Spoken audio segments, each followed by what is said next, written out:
अहमदनगर श्रीगोंदा तालुक्यातील विविध भागात भाजपचे उमेदवार सुजय विखे यांचा प्रचार दौरा सुरू झाला आहे। अहमदनगर जिल्ह्यातील श्रीगोंदा तालुक्यातील विविध गावात भारतीय जनता पक्षाचे उमेदवार सुजय विखे यांनी प्रचार दौरा सुरू केला असून लोणी व्यंकनाथ या गावात कुकडीच्या पाण्यासाठी ग्रामस्थांनी मतदानावर बहिष्कार टाकण्याचा निर्णय घेतला होता। मात्र सुजय विखे यांनी पाणी सोडण्याबाबत ग्रामस्थांना आश्वासन दिल्यानंतर ग्रामस्थांनी मतदानावर टाकलेल्या बहिष्काराचा निर्णय मागे घेतला। सांगितल्या जातील, अनेक प्रलोभनं तुम्हाला दाखवली जातील। आपण ही सगळी बाजूला ठेवून फक्त एकच लक्षात ठेवायचं, 23 तारखेला आपण सर्वजण करायचे आणि विचार करायचं की आपल्याला उमेदवार कोण योग्य वाटतो, कोण असा उमेदवार आहे जो सुशिक्षित आहे, उद्या जाऊन आपले प्रश्न मला खात्री आहे। त्यामुळे येत्या काळात डॉक्टर सुजय विखे यांचं चिन्ह कमळ आहे। कमळ या चिन्हासमोरील बटन दाबून आपल्याला त्यांच्या मागे उभे राहिले त्यांनी पुढे या। यानंतर डॉक्टर साहेब आपल्या गावात येऊन गेलेत, तुम्ही डबल धमाका केलेला आहे। आधी आले तर परत आले दिवशी तुम्ही मतदानासाठी जाल। यावेळी सुजय विखे यांच्या समवेत माजी मंत्री बबनराव पाचपुते तसेच भारतीय जनता पार्टीचे पदाधिकारी आणि कार्यकर्ते उपस्थित होते। सुजय विखे म्हणाले, श्रीगोंदा आणि पारनेर तालुक्यात महत्त्वाचा कांदा प्रश्न असून सरकारकडून कांद्याबाबत न्याय देण्याचं काम झालं नाही असा आरोप विरोधकांकडून केला जातो। मात्र कांदा प्रश्न हा नैसर्गिक असून कांद्याच्या भावना शासनाशी कुठलाही संबंध नाही।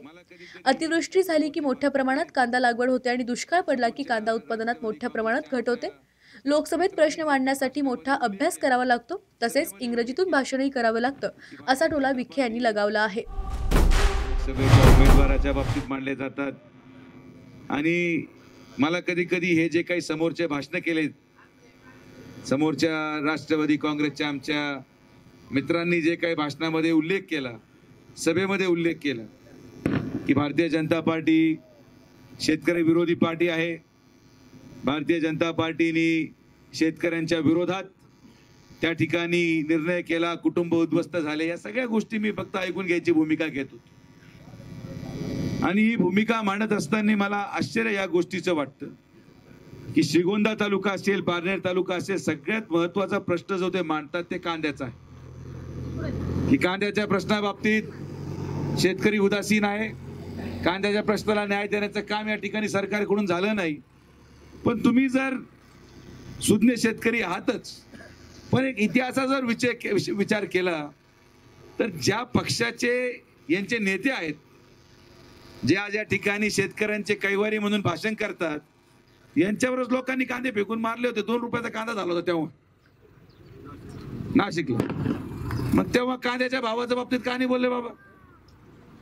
मी तुम्हाला एक गोष्ट खात्रीशीर सांगतो की कांद्याच्या भावाचा आणि शासनाचा कुठलाही संबंध नाही।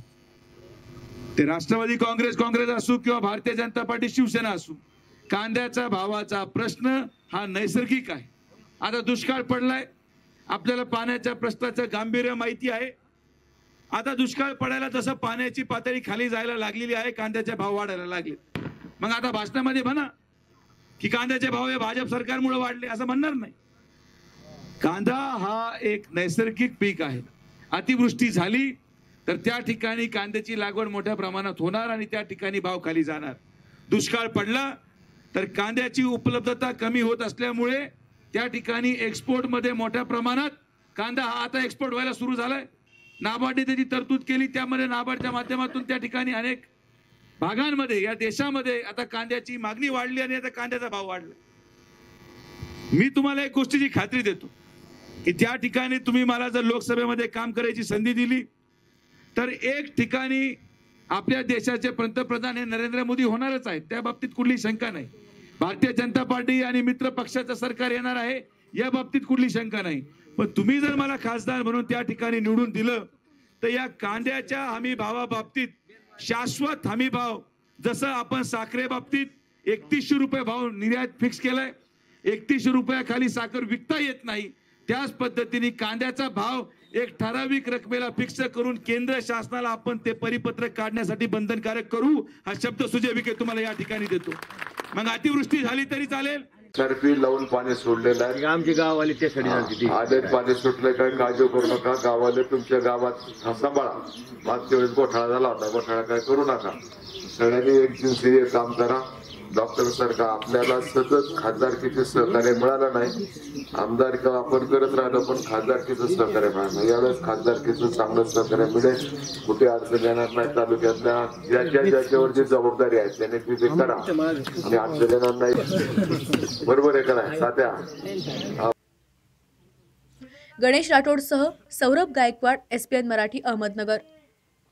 आंतरराष्ट्रीय ख्यातीचे डॉक्टर BS भोसले यांचं आशा होमिओपॅथिक क्लिनिक. आजाराच्या मुळाशी पोहोचणारी आधुनिक उपचार पद्धत. निराश होताय कशासाठी? होमिओपॅथी आहे सर्वांसाठी. बँक ऑफ इंडिया जवळ शिवाजी रोड, मिरज.